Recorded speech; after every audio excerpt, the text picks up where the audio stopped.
बहुत पीड़ा हो रही है मैया। हाँ नन्ना, तू घर चल, मैं तुझे औषधि लगा दूंगी। हल्दी का लेप लगाऊंगी ना, झट से ठीक हो जाएगा। चल चल।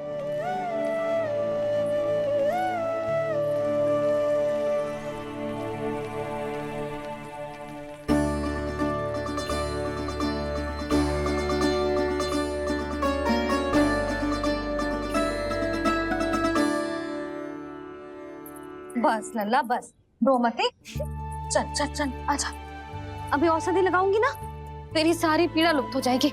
आजा आजा, बैठ जा लल्ला। अभी आई मैं। हाँ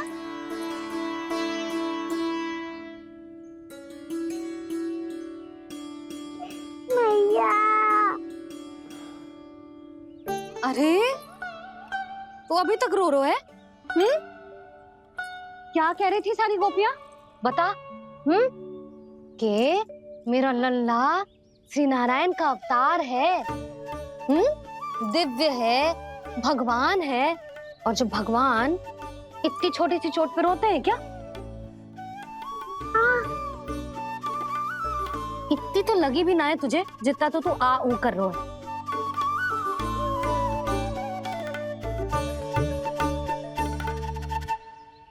आओ ना करूंगो, आप ऐसे दुलार थोड़ी करोगी।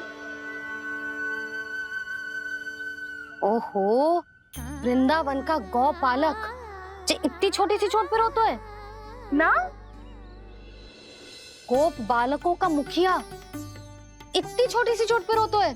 मेरा लल्ला तो सबसे शक्तिशाली है, जे इतनी छोटी सी चोट तो क्या बड़े बड़े राक्षसों से भी ना घबराता है। हाँ, एक बार में सबको समाप्त कर देता है कि ना? हाँ मैया, यदि कोई राक्षस वृंदावन की ओर तेरी दृष्टि करके आएगा तो सबसे पहले कान्हा को सुरक्षा में खड़ा पाएगा, फिर चाहे जो बाल बन के आए या बगुला बन के।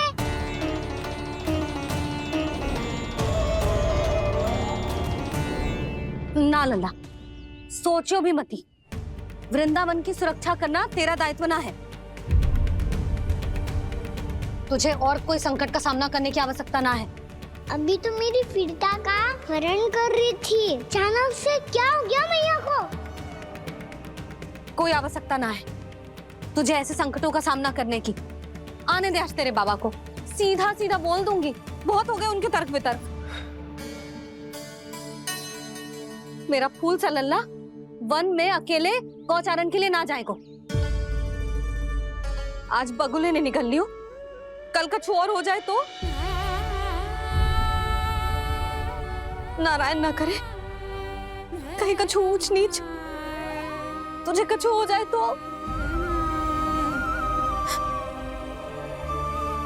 मैं तो जीते जी मर जाऊंगी।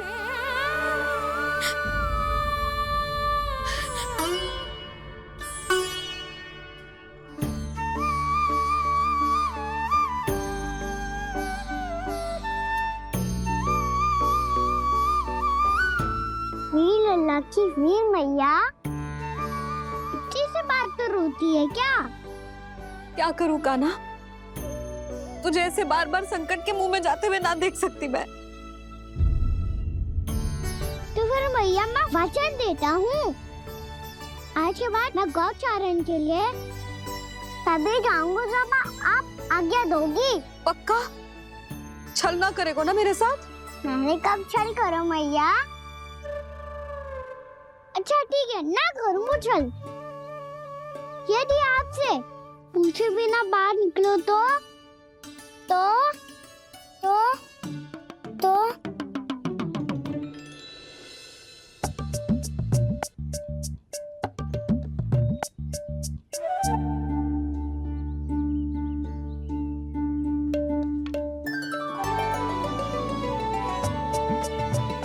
ये रही आपकी छड़ी और ये रही मेरी पीठ।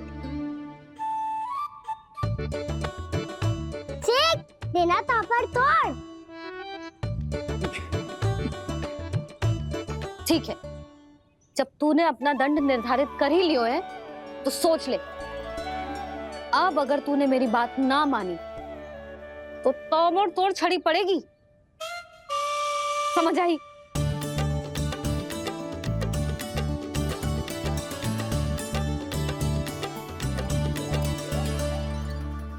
अच्छा ही है कि कान्हा कुछ दिन घर ही रहे। आज वन में जो हुआ है अवश्य कंस ने ही करवाए हुए वो सब।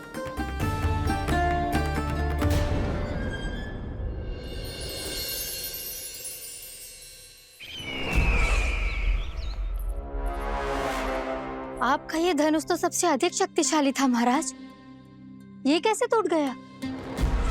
कहीं ये बकासुर की पराजय का संकेत तो?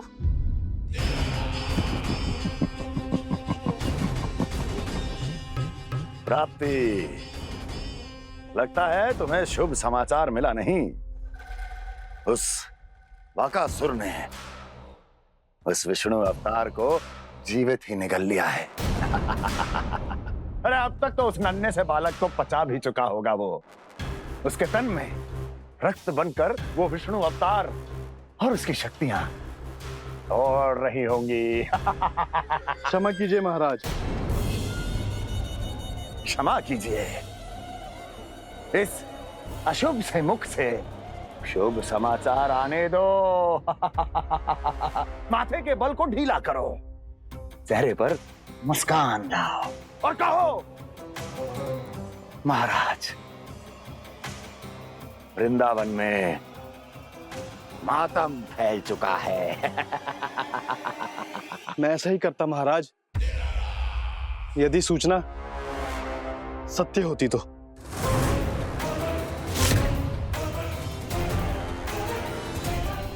कहना क्या चाहते हो? एक क्षण में सूचना उगलो, अन्यथा मेरा योद्धा बकासुर विष्णु अवतार की तरह तुम्हें भी जीवित निगल जाएगा। आने दो। बकासुर मारा गया महाराज, बकासुर मारा गया महाराज, बकासुर मारा गया महाराज। बकासुर मर चुका है? असंभव। असंभव। बकासुर ने उस बालक को निगल तो लिया था, पर उसकी सुरक्षा करने के लिए सभी देवता वहां प्रकट हो गए, पर फिर भी कोई बकासुर का सामना नहीं कर पाया। और फिर क्या हुआ? वो बालक स्वयं ही बकासुर के उदर से बाहर आ गया और उसकी चोंच तोड़कर उसकी हत्या कर दी।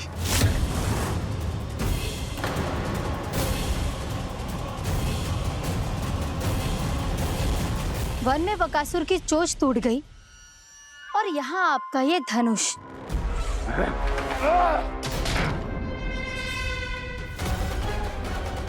केवल नहीं टूटा तो आपका ये भ्रम महाराज। क्षमा कीजिएगा महाराज, आपका भ्रम टूटना आवश्यक है। आवश्यक है आपको यह आभास होना कि उस विष्णु अवतार को पराजित करने के लिए आपके साधारण योद्धाओं में वो सामर्थ्य नहीं है। अच्छा सर, उतना तृणावर्त, बकासुर, ये सब साधारण नहीं थे प्राप्ति, साधारण नहीं थे। फिर तो ये और भी अधिक चिंता का विषय है महाराज, क्योंकि इसका अर्थ तो यही हुआ कि वो विष्णु अवतार कुछ अधिक ही असाधारण है और उसका सामना करने के लिए और उसे मिट्टी में मिलाने के लिए आपको एक ऐसे अस्त्र की आवश्यकता है जो उसके सामने ना झुके और ना ही टूटे।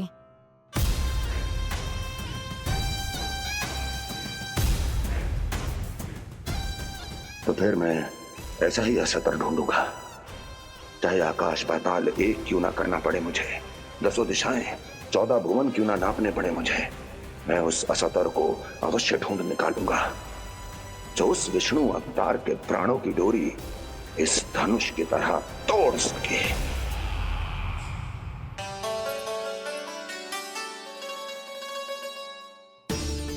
थैंक्स पापा, मैंने मैया को वचन दिया है कि जब तक नहीं चाहेंगी मैं वन नहीं जाऊंगा। इसलिए आप मुझे मारने के लिए कोई शक्तिशाली असुर ढूंढने में व्यस्त रहो।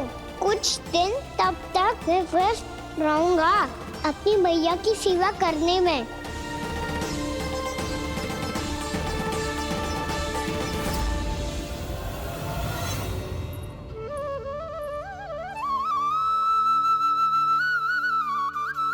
लो मैया, तुलसी जी को चढ़ाने के लिए जल।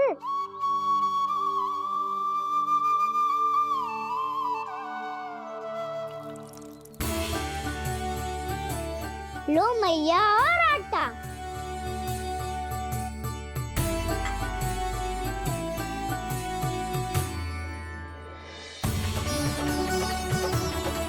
लो मैया, बेलन।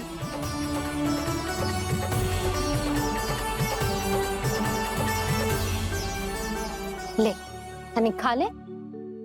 ओ मैया, भूख ना लगी है। बिना भूख के खाने से क्या लाभ? और तेरा जब पेट तो कह रहा है कि उसे भोजन चाहिए। और लाभ कैसे ना है लल्ला? भोजन का लाभ है ना, तन को पोषण मिलेगो, स्वास्थ्य बनेगो, जे तेरी भुजाओं में शक्ति आ जाएगी ताऊ के जैसी, ताऊ से भी अधिक। तेरे जे केस भी लंबे हो जाएंगे। सच्ची मैया? सच्ची। माप के देख लियो नित्य दिन। तनिक खा।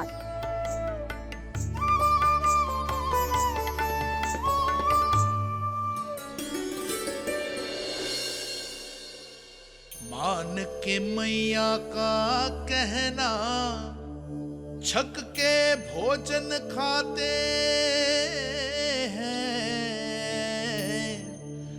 नित्य मापते भुजा केश, पर ज्यों का त्यों ही पाते हैं।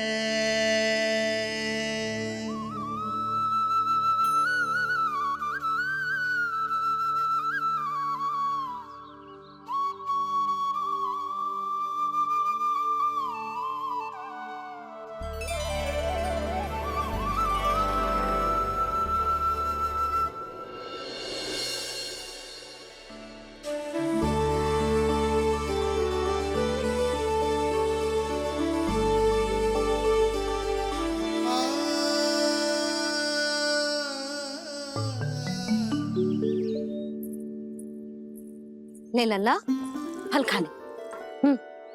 ना, मुझे ना खाने फल वल। क्यों? लंबे केस और शक्तिशाली भुजाएं ना चाहिए? व्यर्थ है ये सब। पिछले 10 दिनों से देख रहा हूँ, ना केस लंबे हुए हैं, ना भुजाएं शक्तिशाली बनी है। 10 दिन में का चुनाव होने वाला। 10 सप्ताह ऐसे खाएगो ना, तब जाके कछु बदलाव दिखेगो। समझ आई? चल अब खा ले। वैसे भी मुझे बहुत सारी तैयारियां करनी है आज। इसीलिए मैया, एकादशी के व्रत के लिए लल्ला। सुनो जी, सारी सामग्री आ गई? हाँ, तुमने जो कही थी सब ले आए हूँ।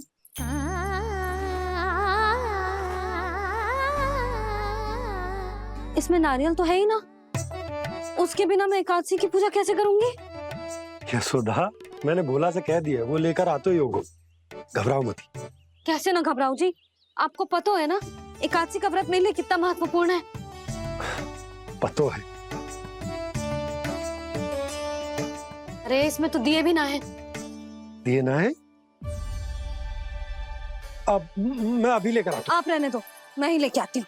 भक्त भोला राम के यहाँ से है। भक्त भोला राम? मेरा अर्थ है कुमार भोला यहाँ के यहाँ से। हाँ हाँ, वो ही।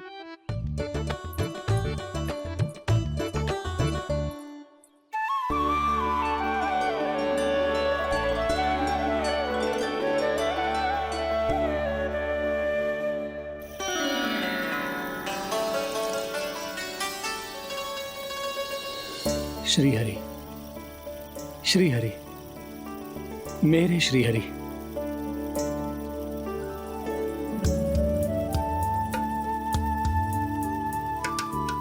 मेरे श्री हरि। भोला राम, मेरी मटकी तैयार है। मेरे श्री हरि,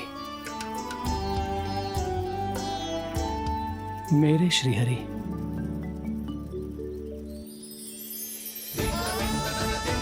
ॐ भोला राम,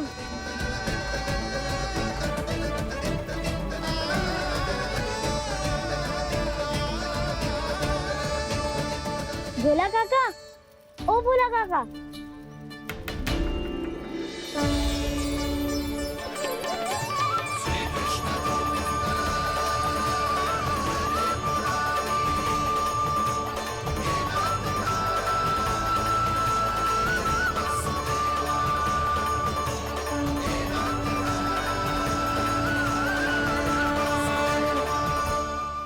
अरे श्री हरि प्रसन्न हो गए, मेरे श्री हरि आ गए, मेरे भगवान आ गए, मेरे श्री हरि आ गए, मेरे भगवान आ गए, मेरे श्री हरि आ गए, मेरे भगवान आ गए, मेरे श्री हरि आ गए, मेरे भगवान आ गए, मेरे भगवान आ गए, मेरे घर मेरे भगवान आ गए।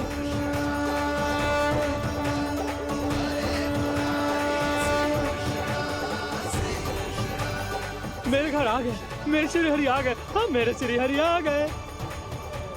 जे तो बावले थे ही, अब बालकन को भी साथ में मिला लिए। उज्जवल क्या कर रहा है? अरे ठहर जा भोला।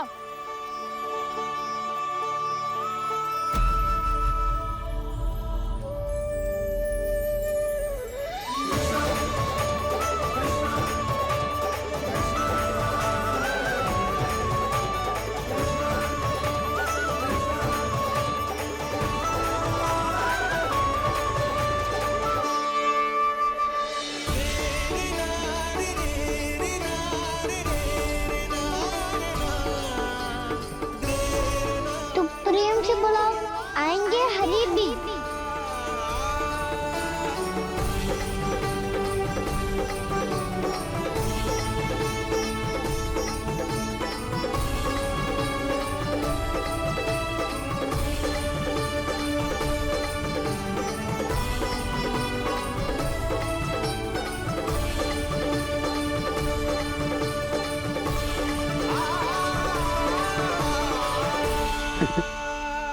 क्या वो गाना? किसकी धुन में झूम रहा तू? निर्मल निशा भक्ति की धुन में।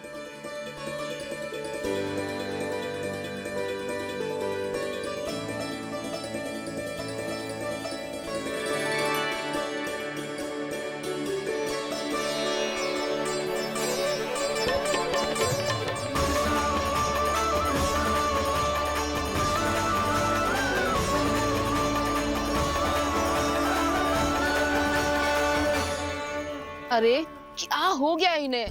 बावले हो गए हैं क्या? ठहरो, कोई आवश्यकता ना है ऐसे बावलों की तरह नाचने की।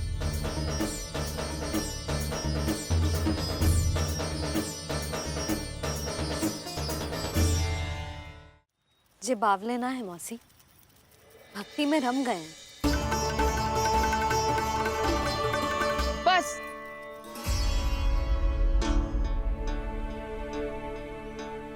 हम सब कब से खड़े हैं यहाँ, पर तुम्हें कुछ ध्यान ही रहा है।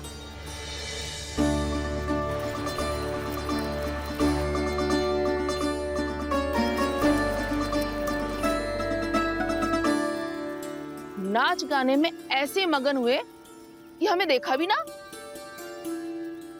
मुझे नाचते हुए देख मेरे श्री हरि को इतना आनंद आ रहा था कि मैं अपने आप को रोक नहीं सका। और वैसे भी मेरे जन्म का एकमात्र उद्देश्य है श्री हरि की सेवा करना, श्री हरि को प्रसन्न करना। तुम बावले हो भोला राम, या हमें बावला बना रहे हो? श्री हरि और तुम्हें देख रहे हैं। हाँ, अभी वो यहीं थे, देख रहे थे। भोला काका, आपने भी ना अति कर दी। अब हमें भी बताओ तनी, कहाँ थे श्री हरि?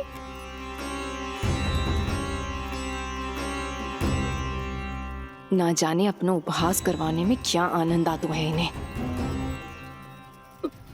देखो, अब तुम सच मानो या झूठ, लेकिन हमरे श्री हरि यहीं थे, इसी चाक पर अभी। हाँ, लो सुन लो इस मूर्ख की बात। श्री हरि को और कोई स्थान ना मिलो जो इसके मिट्टी के चाक पे आकर बैठेंगे।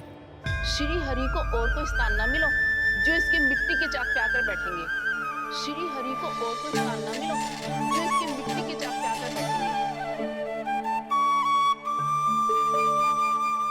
जैसी मैया भैंसुरी लल्ला, दोनों का कुछ पता ही ना चलतो, कब किस बात पर प्रसन्न हो जाए और किस बात पर रुष्ट। अरे मैं भला असत्य क्यों बोलूंगा? अभी अभी यही थे श्रीहरि। हाँ,